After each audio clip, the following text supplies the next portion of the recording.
Shalom peuple de Dieu, que le Seigneur vous bénisse. Ici le berger David Catalaye pour LTL TV.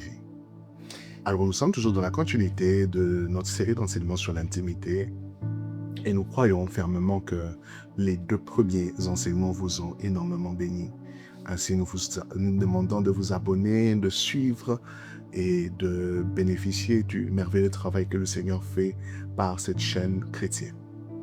Toujours dans la suite de notre enseignement, aujourd'hui nous parlerons de l'intimité avec le Saint-Esprit et le prophétique. L'intimité et le prophétique. Alors, le prophétique, oh là là là là, le prophétique, c'est le monde du langage de Dieu, c'est comme ça que je le définis.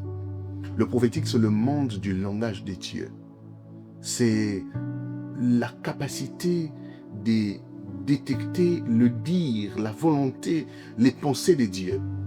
Et vous savez, le grand défi dans le prophétique, ce n'est pas le manque du parler de Dieu, mais c'est le manque de capacité de comprendre comment Dieu parle. Parce que ce qui est sûr, la Bible nous le dit, Dieu parle. Le problème, c'est qu'il ne parle pas forcément comme l'homme aimerait qu'il lui parle. Dieu parle tantôt d'une manière, tantôt d'une autre.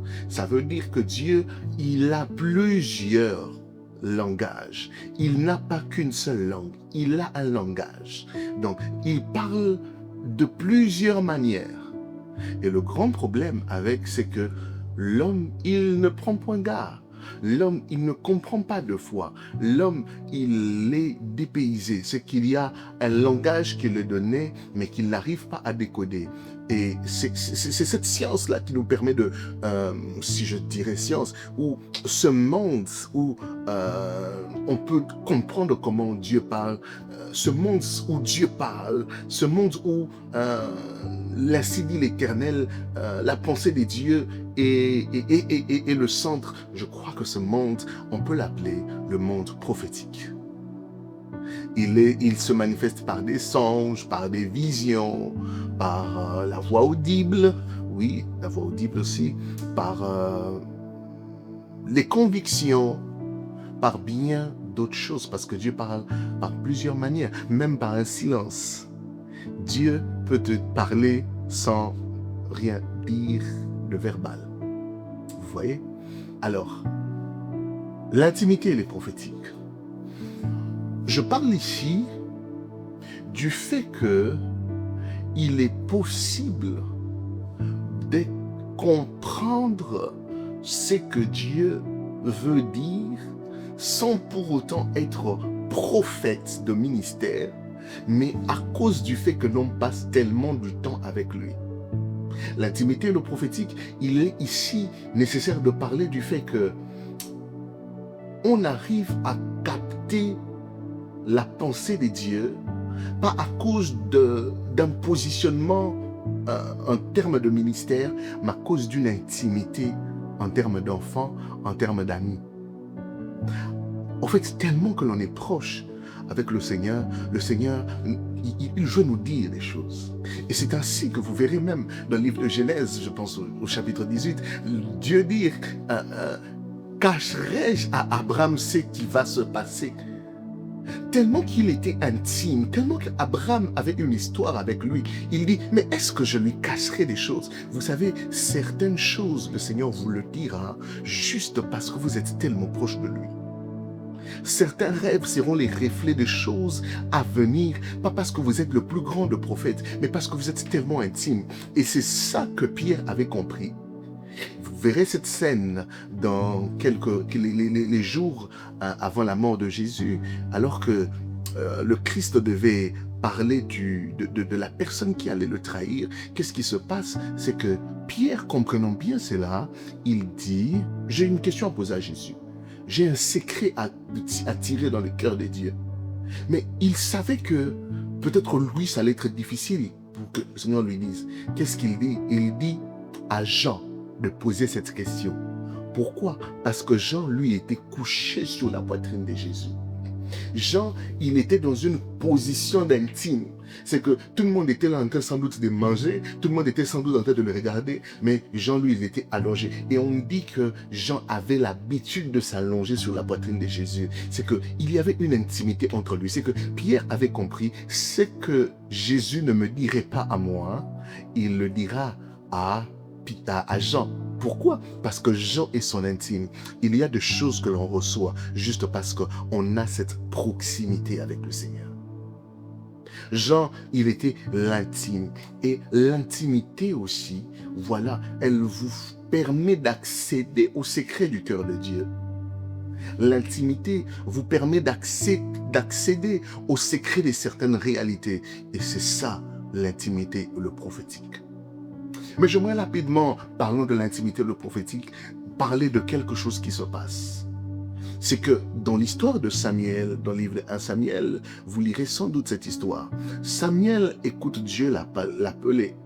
Mais quand il écoute la voix du Seigneur, bizarrement, Samuel croit que c'est Élie qui l'appelle et il part vers Élie. À 2 reprises, il part vers Élie. À la 3e fois, Élie lui dit, quand tu entendras la voix, dis, parle ton serviteur, écoute. La première chose, c'est que tant que Samuel n'a pas encore développé une intimité personnelle avec le Saint-Esprit, avec la voix du Seigneur, il confondra toujours des choses. Certaines personnes confondent des choses dans le domaine prophétique juste parce qu'elles n'ont pas encore développé la voix de l'intime, la voix dans l'intimité avec le Seigneur.